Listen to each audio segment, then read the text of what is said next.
A walk down memory lane that led to heartbreak. Introduction. They say nostalgia can be both sweet and bitter. Attending reunions, reconnecting with old friends, and reminiscing about the good old days often brings unexpected surprises. For me, a single careless comment at my wife's grad school reunion shattered the foundation of what I believed was a rock-solid marriage. Our story. I'm a 48-year-old man married to my wife, R.A., who's 49. We've been together for 22 years, married for 18, and have 2 wonderful children, a 15-year-old son and a 12-year-old daughter. Our relationship began in our early 20s when we met at an intercollegiate festival. I was immediately drawn to her confidence and charisma. What started as a casual romance soon blossomed into a partnership I thought would last forever. Over the years, we built what seemed like a perfect life. A stable marriage, successful careers, and a loving family. Despite our challenges, including a long-distance phase during grad school, I always believed we had overcome everything together. Until recently, I thought I was the luckiest man alive. The reunion. R.A. has always been an active participant in her grad school alumni group, organizing webinars, mentoring juniors, and staying connected with old friends. This year, they hosted a reunion with a twist. Spouses were invited.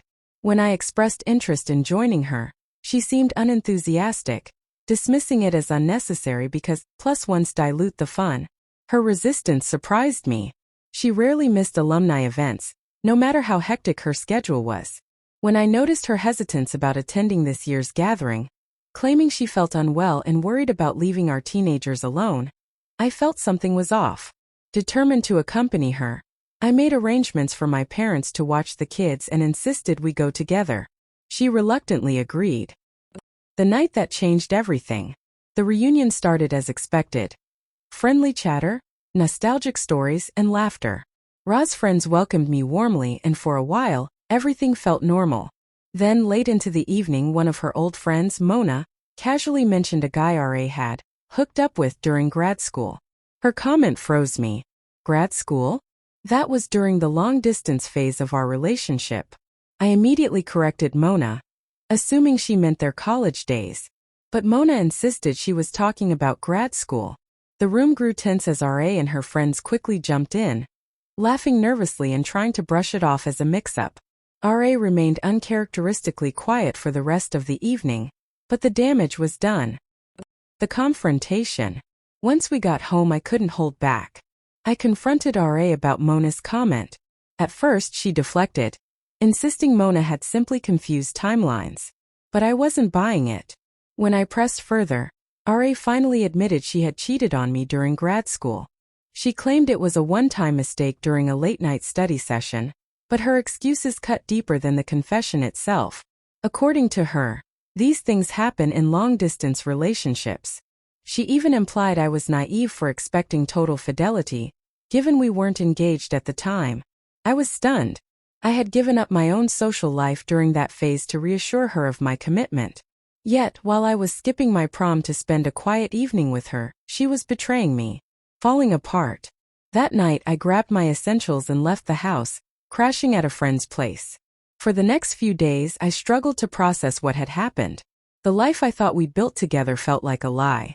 When I finally confided in my friend, he sympathized but advised against rushing into divorce. Despite his words, I consulted a lawyer.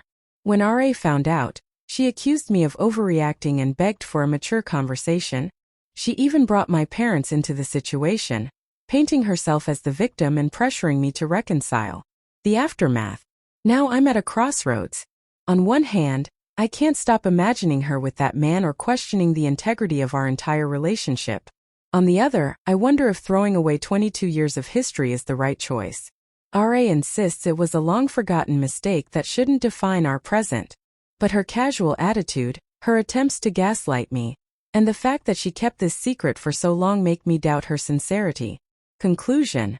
I'm torn between trying to salvage what remains of our marriage for the sake of our children, and walking away from a life built on deception. It feels like a cruel joke. The person I trusted most in the world turned out to be a stranger. Where do I go from here? How do I face my children, my parents, or even myself? A marriage shattered. My journey through betrayal, separation, and co-parenting. Introduction. The cracks in a marriage can remain hidden for years, only to split wide open with a single revelation. What started as an innocent trip to my wife's grad school reunion led to a confession that unraveled 2 decades of what I thought was a solid partnership. This is the story of how I came to terms with infidelity, navigated the complexities of separation, and prioritized my children above all else. A month away from home, after discovering my wife's betrayal, I left home for what became a 40-day absence. Initially, I told the children I was away on a work trip, but my prolonged absence began to take a toll. My mother called, concerned about my decision to separate. She urged me to stay in the marriage, citing the 20 years we'd spent together and the well-being of our children. Friends and colleagues offered similar advice, suggesting I reconsider or wait until the kids were older. While I appreciated their opinions, they didn't sway me. Deep down, I knew I couldn't stay in a marriage built on lies. However, the lack of support for my decision left me feeling isolated. I wasn't looking for validation but hoped someone would understand why I couldn't simply suck it up. Returning home. After weeks of reflection, I returned home and made my stance clear to my wife, R.A. I told her I couldn't remain married and would be filing for divorce. Her reaction was predictable. She accused me of overreacting and tried to justify her actions by claiming it didn't count, since it happened before we were engaged. Her deflections only fueled my frustration. She even implied that cheating was normal in long-distance relationships and suggested I must have done the same. I refuted her accusations, stating I had remained faithful and couldn't stay with someone who had betrayed me, and kept it hidden for 20 years. When she asked if there was anything she could do to save the marriage, I told her there was nothing. I wanted an amicable separation and a peaceful co-parenting arrangement for the sake of our children. Breaking the news to the kids. Telling our children about the divorce was one of the hardest moments of my life. During a family meeting, they immediately guessed what was happening. My daughter speculated that I had cheated on R.A. with one of her friends at the reunion. R.A. and I were stunned. She clarified that the divorce was due to her past mistakes, taking ownership of her actions in front of the children. This gave me some hope that we could co-parent without hostility. My son, however, reacted bitterly, saying, "See, I told you, Mom. Girls aren't loyal." His recent breakup with a girlfriend had clearly shaped his perspective, and it hurt to see him generalize women because of our situation. We assured them they remained our top priority, and promised to take them to therapy to help them process the situation. Splitting assets and disputes. I moved into the guest bedroom and minimized contact with R.A., speaking only about matters concerning the children. We began dividing our assets. R.A. would keep the house and pay me half of its current value, and we agreed to split other shared property equally. However, R.A. objected to paying half the house's current market value, arguing that inflated real estate prices made it unfair. She even hinted at claiming the house as alimony. That was my breaking point. I reminded her that she 1. Earned a salary equal to or higher than mine. 2. Cheated, lied, and covered up her actions for 2 decades. 3. Sabotaged our marriage and our children's peace. I refused to let her take advantage of the situation. She backed down and we finalized the division of assets. The therapy bombshell. Our state required us to attend joint therapy sessions as part of the divorce process, given the ages of our children. During one of these sessions, the full extent of her infidelity came to light. While R.A. initially maintained it was a one-time mistake, I had my doubts. Her lack of remorse and evasive responses made me suspect there was more to the story. When I pressed her, she finally admitted it wasn't just one incident. It had happened multiple times with different people during our long-distance phase. Her nonchalant attitude toward these revelations left me reeling. She shrugged and said, "Does it even matter? You're divorcing me anyway, whether it was once or 10 times. Conclusion. The number of betrayals doesn't matter as much as the profound breach of trust and the years of deceit." While Ra's admission shook me to my core, I remained focused on moving forward for the sake of our children. The road ahead is uncertain, but one thing is clear. I deserve better than a marriage founded on lies. My priority now is to co-parent with grace, ensure my children's well-being, and rebuild a life that aligns with my values and self-respect. To anyone facing a similar situation, know this. It's okay to prioritize your own peace and happiness. Staying in a broken marriage for appearances or the sake of others isn't the answer. Trust your instincts, and don't let anyone diminish the validity of your pain. From betrayal to healing. My journey through divorce, parenting, and rediscovering myself. Unveiling the full truth.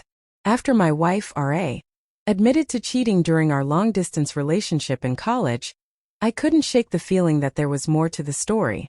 Her initial confession, claiming it was a one-time mistake, didn't sit right with me.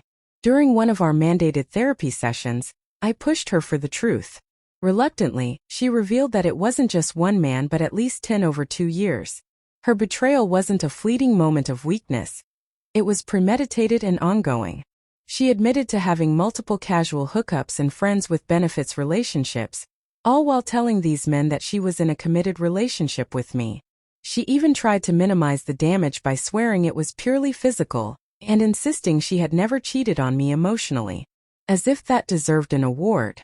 When I asked why she didn't talk to me about her loneliness or end the relationship instead of deceiving me, she claimed it was due to neglect and isolation. But we lived just 4 hours apart, meeting at least once a month, making her excuses feel like feeble attempts to justify her actions. The worst part? I had unknowingly met some of these men during her college years. Now I can't help but wonder if they smirked or gloated internally, knowing what they had done behind my back. That revelation left me reeling, finding stability amid chaos. The weight of these revelations was too much. I enrolled in individual therapy to process my emotions and began expediting my plans to move out. Meanwhile, the legal proceedings moved forward.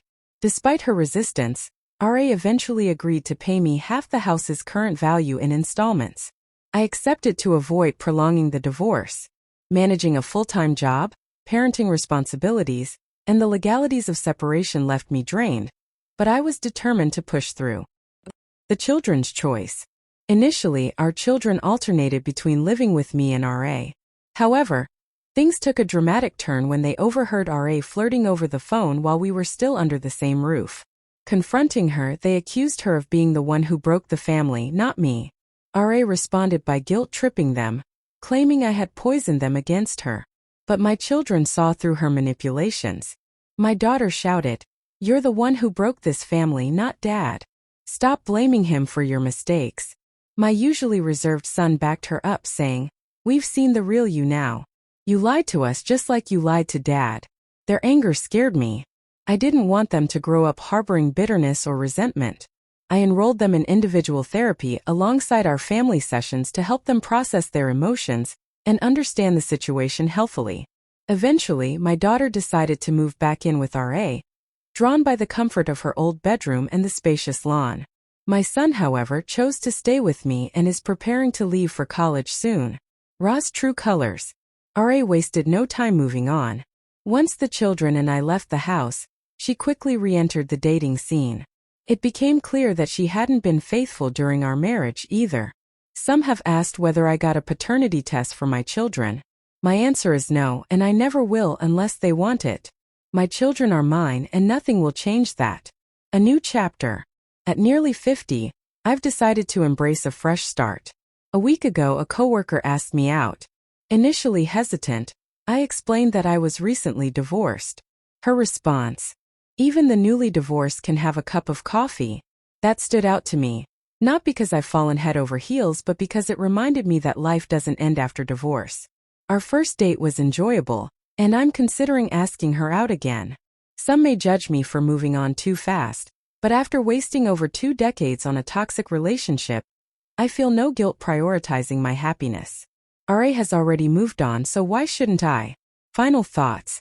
This journey has been one of the most challenging periods of my life, but it has also taught me resilience. My children have been incredibly supportive, urging me to live my life and rediscover happiness. Their love and understanding have been my anchor. To anyone going through something similar, prioritize your peace. Staying in a broken marriage out of obligation or fear of judgment is never the answer. Life is too short to settle for less than you deserve. Thank you for reading my story. I hope it resonates with anyone who feels stuck in a toxic situation. Remember, it's never too late to start anew. Would you like me to expand on any part of this or provide additional insights?